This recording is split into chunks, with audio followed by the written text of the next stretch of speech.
Coach Monken's weekly press conference at NOAC Auditorium as the Black Knights get set for a Saturday noon kickoff Eastern, 11 a.m. Central at Tulane on the CBS Sports Network and the Army Sports Network.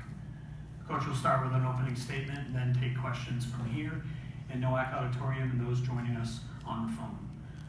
At this time, I'd like to introduce the head coach of the Black Knights, Jeff Monken. Good afternoon. It's not quite as much fun to come in, but it's always good to see you guys.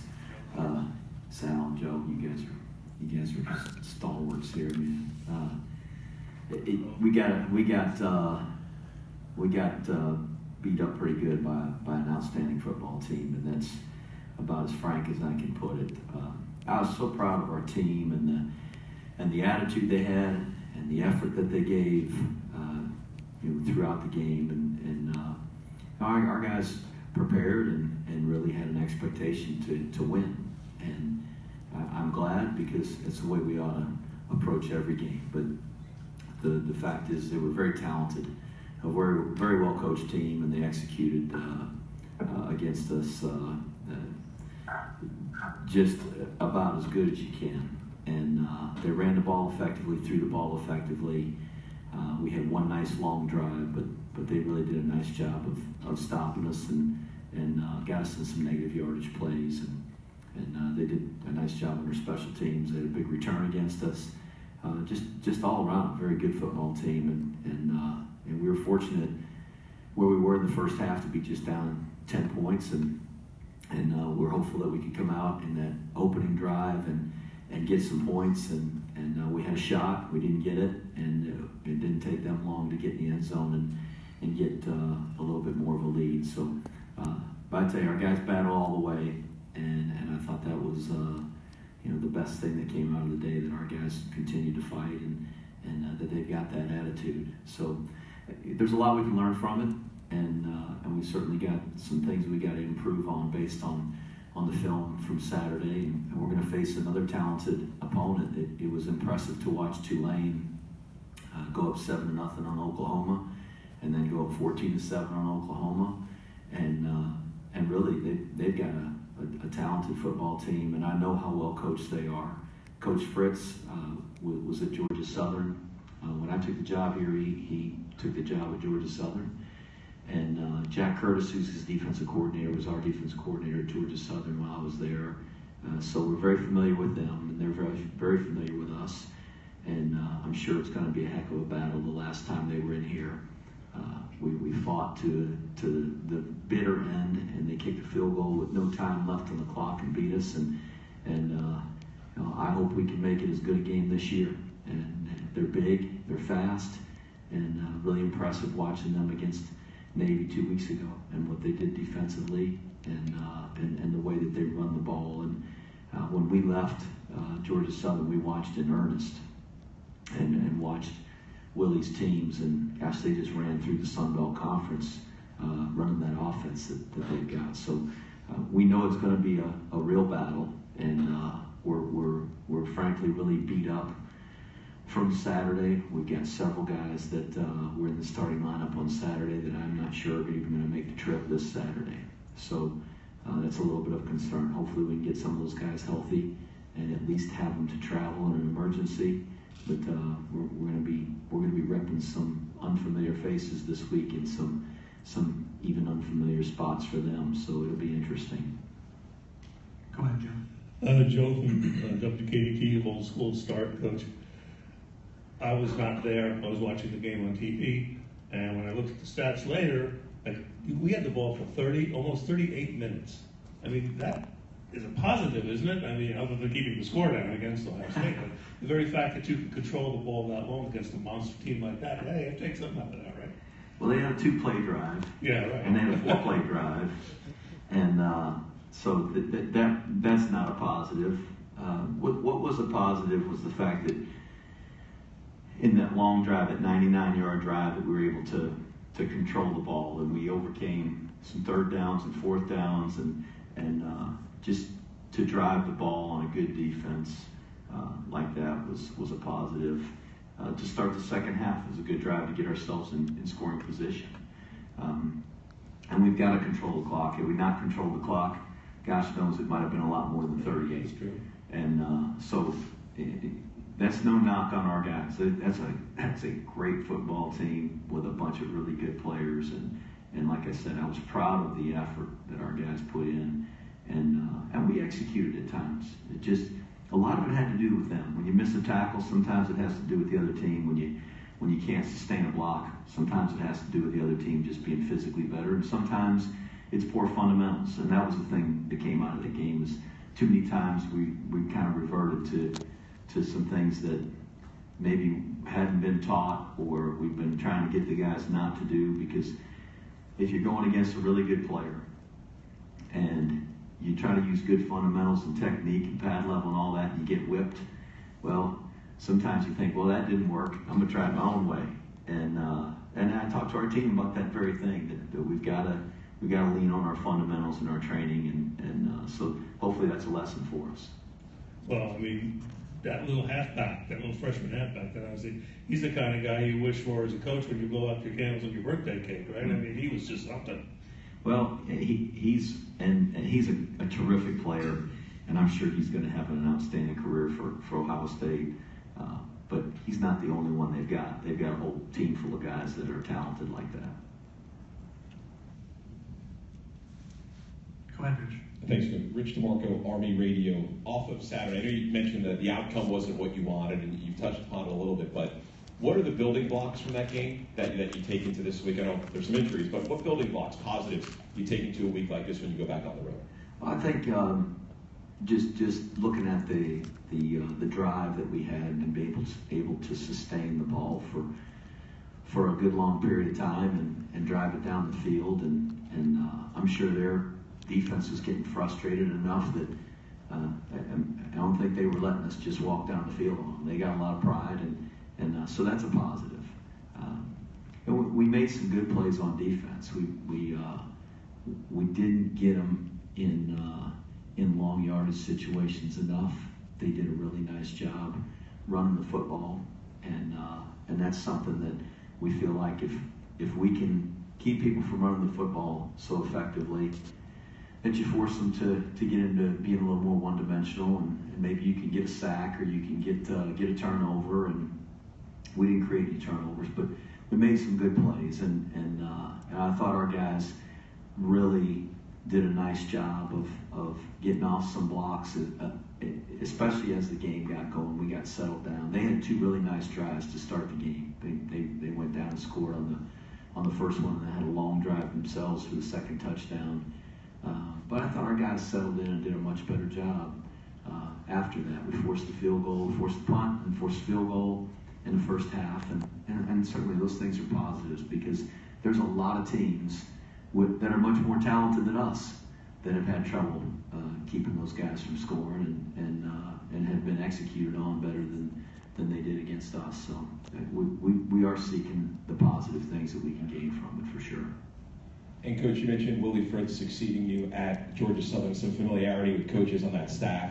Is it an advantage to either side, or do you have to do anything differently, knowing there might be some familiarity in personnel with how you go about things? I don't know that we can really change a whole lot what we do. We're pretty committed to our schemes on offense and defense and special teams, and I think especially for them on defense, Jack Curtis, who's an outstanding coach and was our defense coordinator for 3 years, he knows this offense. He defended it in practice every day of preseason camp and in the spring, and had to defend it against Wofford and the Citadel, who ran it in the Southern Conference.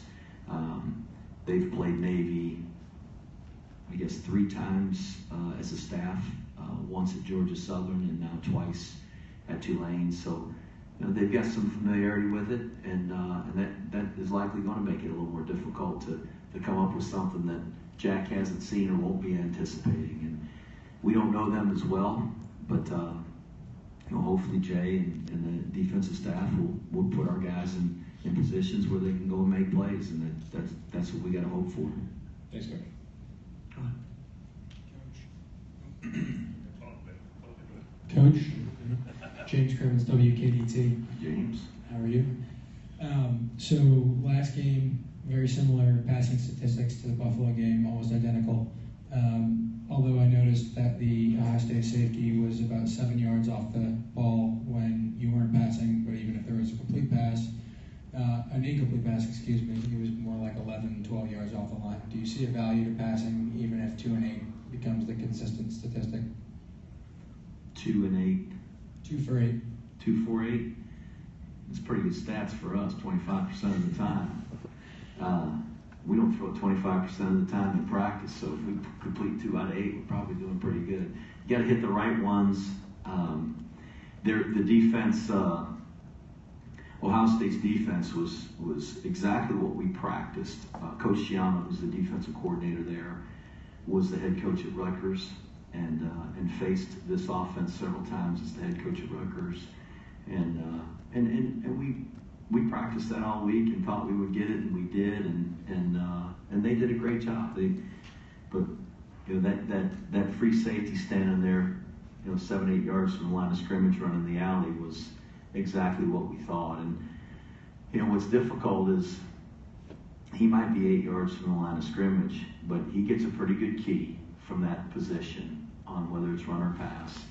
And then we got to have a guy that can run by him and keep him honest and protect long enough for the quarterback to be able to play action and get it by him. We can stand back there in the shotgun, but he's not going to stand 8 yards from the line of scrimmage and run toward the line of scrimmage on the snap of the ball if we do that. So,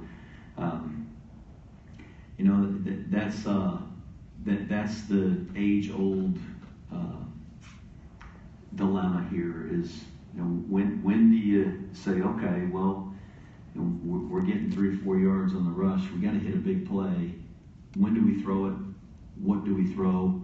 And if we get sacked and we end up in 2nd and 15 or 3rd and 14, what's our chances of moving the sticks? And really our goal is to calculate when we can throw it and we get a guy open and we can throw the ball quickly. And the one pass that we had that their guy came all the way across the field and made a play. It wasn't their free safety. It was the backside.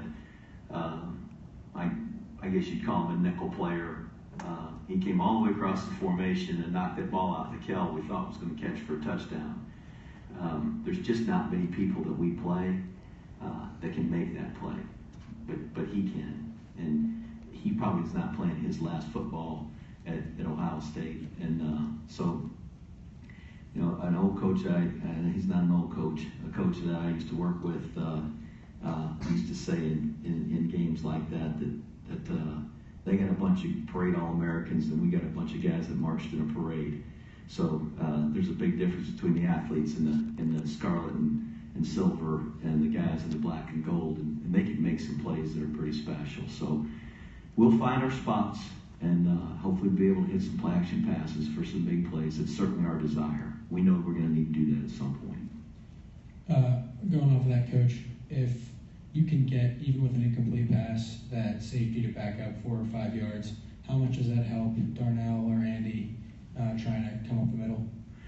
Where it really helps is us perimeter blocking, and that's, we try to do that. We tried to pick those spots. We saw those corners getting a good key, and they're kind of running through our wide receivers on the perimeter. And when we said, we got to play action these guys. We got to give them something to soften them up, and we threw that. We had a switch route call that we did not complete. We hit the boot pass and hit Psalm on a long drive on the boot pass coming back across the middle. And we had some things we thought were going to be good for them. And again, it's frustrating when you can't block them on the perimeter, and then when you try to run play action pass, you can't run by them. You can't get it completed. It's tough. So we had the one route that they got covered. We wanted to throw it to the backside receiver on the sit-down route, and the guy was all over it. We ended up throwing it out of bounds. There were some shots that we were willing and tried to take, but it wasn't going to be enough. Coach, one more question. Looking ahead to Tulane, they're a defense that's forced a lot of fumbles over their last few games. I think they had a 52-yard fumble return against Navy. Now, it's not a knock to the Army players. They've done fairly well this season with fumbles, but how do you see that playing out? You know, they had another one in the game, in that same game, down the goal line. The quarterback from Navy was carrying it in and fumbled it, and one of the offensive linemen fell on it for a touchdown. So you know, that's a real credit to Coach Curtis and Willie and that staff to make that a priority. And what we've got to try to avoid, I don't know if you were here, remember 2 years ago, we ran that toss play and the quarterback was first pivoting and tossed the ball out, and the guard stepped on his foot and he couldn't get all the way around, and at one hop and 17 took it down the sideline for a touchdown. He's still on their team, and he can fly. So I hope we don't toss him more on the ground where he can get it, because I don't know if we can catch him.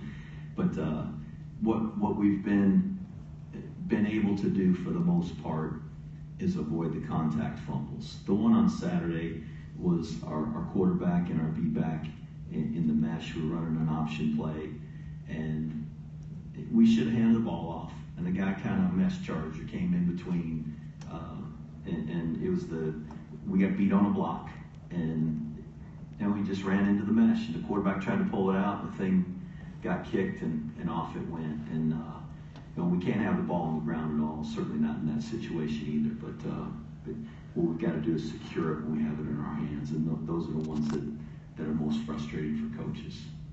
Thanks, Coach. Thank you. Go ahead, John. Coach John Shadler, Spectrum News. I know through this time last year, through 3 games, 7 for 13, 133 yards. As we get back to the passing game, through 3 games, obviously we know what the stats are this year. Just less than that. About, you said 25% is a good number, but what's the difference been? Well, it's not really a good number. I was just. Yeah. Has Edgar been the difference that much, or is it the opponents, or what's the correlation between this year and last year through those 3 games? Well, if you look at the first game, we threw it twice. We threw it once on tried to throw a corner route, and we didn't hit it, and it probably was a little overthrown, and he might have thought a guy was underneath it, and he kind of tossed it out of there. And then the second time we threw it, I was standing on the sideline like, by gosh, we're going to throw this route. I think it's going to be open, and it wasn't, and we had to throw it away. And when you're winning like we were in the first game, I have a difficult time lining up and throwing the thing down the field just because we want to try it.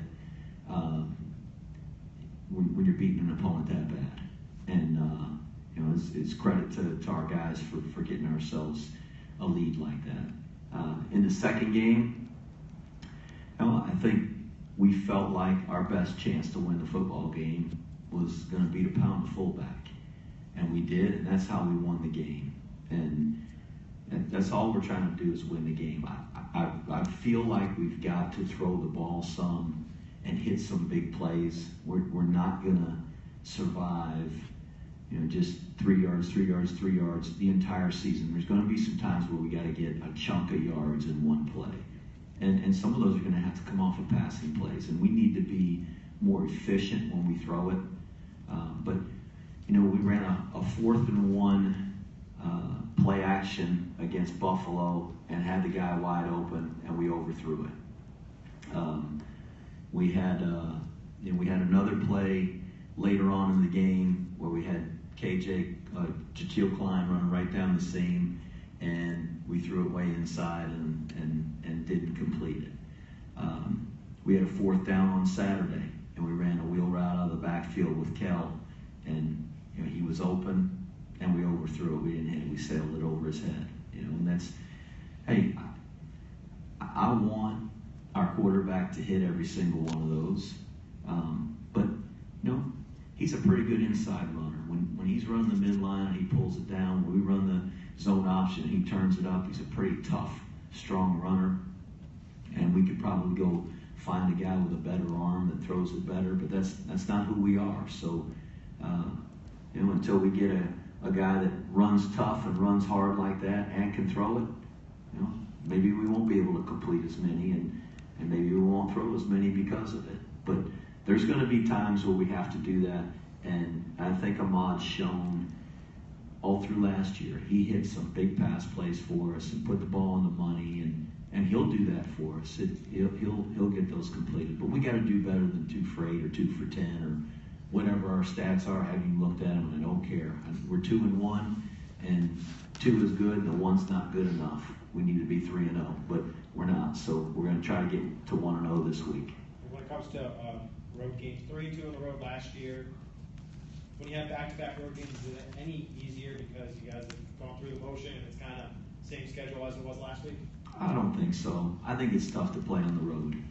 Travel, and you stay in an unfamiliar place, and you're dressing in an unfamiliar locker room, and you get somebody else's fans there cheering for them, and it's nice to be at home. But if you're going to be a championship program, you got to win on the road, and so we got to find a way to be able to take our team on the road and get a victory. And we've only got 1 game this week, so it's in New Orleans, and we're going to try to do our very best to have our team prepared and rested and ready to win. I know you mentioned injuries at the top of your statement. Do you have any specific players? Obviously, we saw England get carted off. Is it still too soon to know who's going to be wearing red, blue for the rest of the week? Yeah, it is a little early. He's a little banged up. Psalm's a little banged up. And we got some guys that are probably going to start the week in red jerseys and finish the week in a limited capacity. Hopefully by Saturday they'll be ready to go. A guy like Kurz, he won't practice today, but he didn't last Tuesday either. We'll have Boylan Holland and Toth in a limited role today. They won't go full speed, but they were both in the same situation last week and played. So I'm hopeful that we'll have some guys like that'll make their way to the end of the week and be in the game. But it's hard to say. We lost Jalen last week, sharp. So that was tough to lose him on a Wednesday practice. And but we got some guys that we're going to move and try to add some depth, and hopefully that'll help us. Talking about the guys you're going to move, anybody from offense to defense, or is it just? Yeah, well, we're looking at Coates and Cam Thomas at corner right now. I don't know if that's something that's going to last, but we're going to at least look at them and try it. If England can't play, where do you go there? Do you go with a veteran like Max, or do you go with kind of a young player like Thomas? I think Max right now is the guy that is going to play in his spot, and we'll train and dual train some other guys to have enough to be ready. But I'll tell you, we look different. Jay Bateman brought it to my attention today. Just if you look at our first game last year against Temple when we went on the road, and you look at our guys that we travel with this week to New Orleans just a year later and a couple of games later, it's entirely different. All the guys that are injured or we've lost to graduation or otherwise lost, it's a different group of guys. So we got to get them trained up and ready. All right, we'll open it up to those joining us via teleconference. Please state your name and organization and ask your question. Yes, this is Charles Booth with GoBlackKnife.com.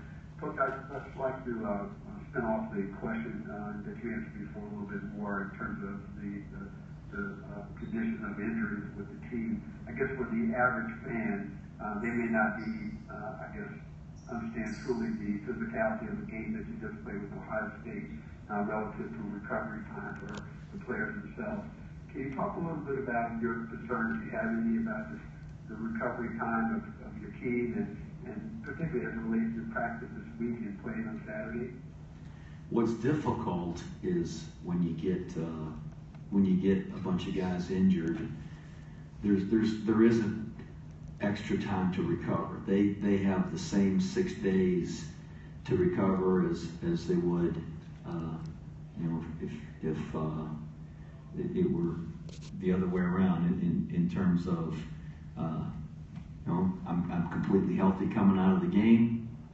I get to go into practice, and I got 6 days to be ready and mentally focused and going through the actions and emotions and go play the game on Saturday. A guy that's hurt, he's got the same 6 days, but his focus is on my knee or my shoulder or my ankle or whatever's injured, and they're not getting the time on the field. They're not getting the mental reps. They oftentimes are not sitting in the meeting room because they're getting an MRI or something like that, but yet you want them to, because they're the guys with the most experience or the guys that you think maybe are the most talented players, you want them on the field on Saturday, so you go into the game with a guy who hasn't practiced and prepared like you want him to. So it's difficult, but it's part of football, and likely every team experiences it to some degree. It just so happens that we got quite a few more this week, and we played a very physical football team, and I thought our guys played a very physical brand of football on Saturday, and when you're running into guys that are big and powerful and explosive like they are, you know, there's sometimes a toll that's taken, and it was for us, but and we'll recover, and whoever's ready to go on Saturday, I think they'll have a great attitude, and I think they'll give a great effort. Thank you. And my follow-up and final question is, shifting away for a moment from the Ohio State game and even the upcoming contest on Saturday, but going through your briefing signing of the contract extension, can you talk a little bit about what were the driving factors that led you to make that decision at this particular time? To sign the contract at this particular time, or to sign the contract period? Both, if you will. Well, I think everybody would appreciate job security, so certainly I think a contract extension offers that. And I love being here. I love coaching at West Point. I love our kids. It's just a really special opportunity as a coach, and to be able to be around people, young people like these guys that are self-disciplined, they're motivated, they're driven to succeed, and they really are set apart from their peers that attend a traditional college. Not that there's not great young people at every traditional college, every other college, and there are students and young people all over America and at colleges all over the country that could come to West Point and succeed. The difference is our guys made the choice to make that commitment, and I think that sets them apart. And to be able to be in a leadership position at what is absolutely the premier leadership laboratory on the face of the planet is an honor and a privilege. So to have the confidence of our leadership at West Point to say, you know, to me, that they want me to be in a leadership position to help them develop leaders of character, to serve our nation, to be leaders in the Army is an opportunity that not too many people get a chance to take. So I'm proud to be here, and we discussed this for a good while, Boo and myself, and really excited about the future of this program and the opportunity to be here, and just so grateful for the confidence that he and General Caslen have in me. Thank you very much. Any other questions from the teleconference? Go ahead, Joe. No kidding. I got reality. Wait, no kidding. Just a thought, Coach. Back in the day, when they played Navy and JFK in Philadelphia, you had 100,000 people in the stands. And at that time, I thought that was over people in the world. And I'm reading Ohio State, stadium capacity 103,000. Okay, they got that beat. When you stepped on that field on Saturday, there were 108,000 people in that damn stadium. Did you take a moment to just look around and go, wow? No, not really. It's not a stadium? Yeah, I mean, there's a lot of people, you're conscious of that. But there's a job to do. And really the world becomes that 100 yards of playing field that you're standing there in front of, and our kids, I think, would tell you the same thing. The field becomes their focus, and it's not a distraction to have all those people or anything like that. It's a lot of fun. It's fun for our players to be able to experience that, because a lot of them may never have imagined that for themselves, and a lot of them may have been told you'll never play at that level or in a stadium like that, and then for them, for a lifetime experience, to be able to say that I played at Ohio State, in that stadium in front of 108,000 people will be a thrill for them. But for everybody that was on our sideline, and for me personally, the focus becomes the game. All right, thank you.